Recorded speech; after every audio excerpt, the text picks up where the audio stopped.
Today on 7th Circle Gaming, we analyze Pathfinder Wrath of the Righteous, a game that I've really been interested in looking at for quite a while, ever since playing through Pathfinder Kingmaker.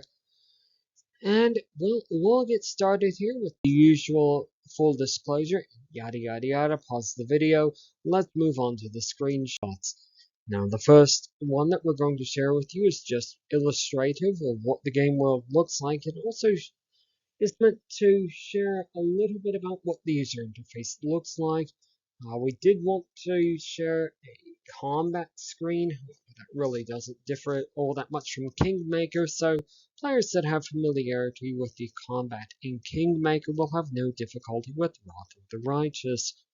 And moving right along, as with Kingmaker, there are some sort of story interludes, and this is what one of those is going to look like. These sort of in-game interludes. The game is also going to, again, much like Kingmaker, going to have these sort of storyboarded interludes where the player is going to have potentially some choices that they will make that will impact theoretically the course of the game. The last thing that we're going to share with you as far as screenshots go is what the inventory screen looks like. Pardon me for that. And this is usable by all characters in the party. All the players are going to have some choices to make on this as well. So, with that out of the way, that's all of the major parts of the game. Let's move on and start compiling things into scores. Everyone seems to like compiling things into scores. For immersion, the game has earned a 14 out of 15, frankly very high. The game uses presentation to get players invested into the game world. This is going to be an isometric type game, and the world is a standard sort of fantasy world, including various fantasy species. Nothing too unusual here, especially to players that are familiar with Dungeons and Dragons. The game is also going to be using player agency to get players invested into the game world in the form of character creation. Yes, players can use a pre-generated character, even though if it is a pre-generated character, the game does permit some customization, so customization certainly seems to be a main focus of the game. As we said earlier, players are going to be given the opportunity to make choices throughout the game that will theoretically impact the course of the game. The game will also be utilizing statistics focus to get players invested into the game world. This is sort of similar to the player agency. However, this is going to take much more a traditional focus of utilizing statistics around various pieces of equipment or kit and various spells and what their effects are going to be to get players invested into the game with the sort of idea of, well, is this piece of kit statistically better than the one that we had before, or is the spell an upgrade to what we had before? The game will also be utilizing story to get players invested into the game world. Certainly seems to be another one of the major parts of the game, the top four, as it were. The last thing that the game will be attempting to use to get the player invested into the game world is audio.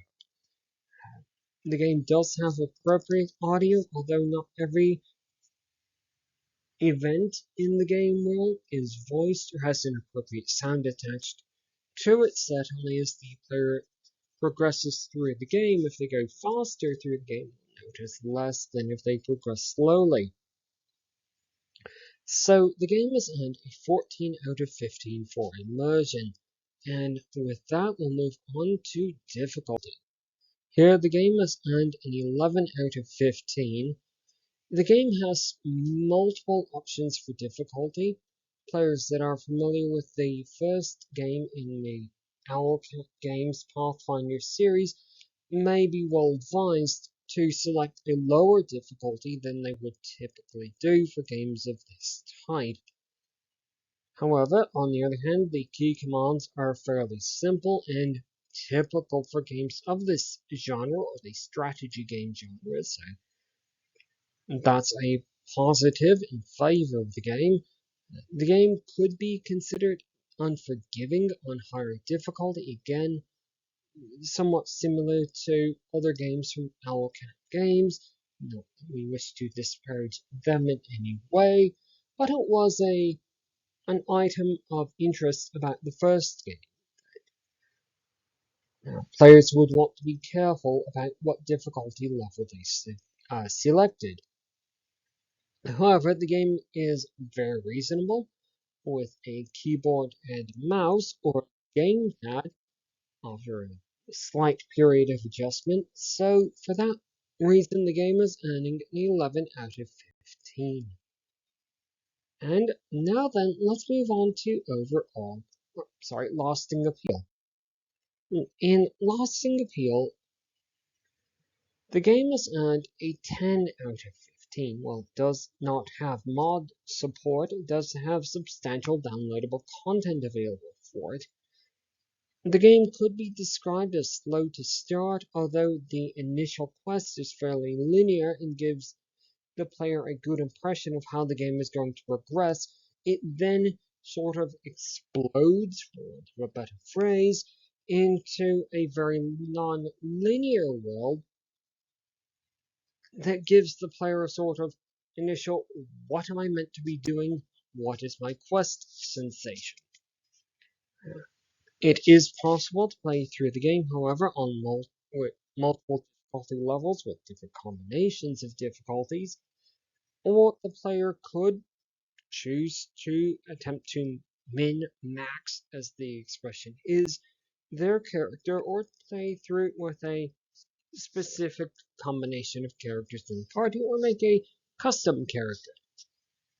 So, overall, the game has earned a 10 out of 15 for Lasting Appeal. And overall, then, the game has earned an 11.66 out of 50. And this cannot be understated. It is a large game with a lot to draw the player in, to get invested with, and to attempt to tweak to the player's preference. Some players may find that 11.66 is closer to a 12, but statistically, once we've done all of our sums, the game came out to an 11.66 out of 15. So, let's move right along, and if you have made it all the way to the end of the video, congratulations. Yes, this is the end, there's nothing more. And hey, do the other YouTubey things, and from 7th Circle Gaming, see you on the next one. Goodbye.